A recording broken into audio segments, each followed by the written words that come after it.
C'est en 2003 que l'on découvre Thibaut de Montaigu en librairie avec son premier roman « Les anges brûlent », un livre qui séduit la critique. Et il confirme en 2007, avec Un jeune homme triste, tout le bien qu'on pensait de lui.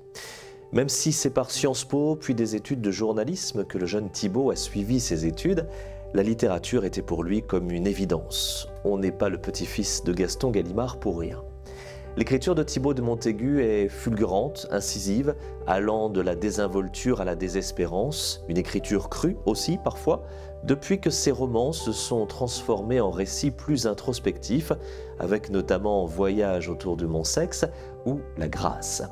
Son histoire personnelle et familiale est d'ailleurs la base du nouveau titre que nous propose Thibaut de Montaigu avec Cœur, paru chez Albin Michel, quand son père, diminué par la maladie, lui demande de travailler sur le grand-père paternel, Tassin de Montaigu, tué dans une charge de cavalerie en 1914.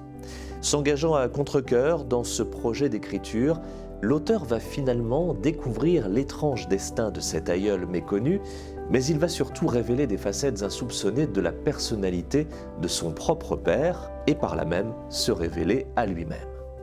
Ce qui fait la réussite du livre de Thibaut de Montaigu, c'est de passer de l'histoire du grand-père dans la France des années 1910, mais de revenir régulièrement à notre époque contemporaine avec la relation complexe qu'il entretient avec son propre père, ce père qu'il trouve épouvantable, mais à qui il a tellement envie de ressembler.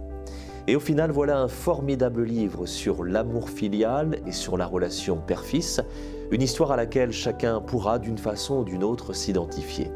Si l'écriture s'apparente à une enquête, elle est aussi très belle, ponctuée de beaux moments d'émotion qui viennent vous cueillir là où vous ne vous y attendez pas. Ce livre est un coup de cœur, c'est le nouveau titre de Thibaut de Montaigu, ça s'appelle simplement et joliment Cœur, et le livre est publié chez Albin Michel.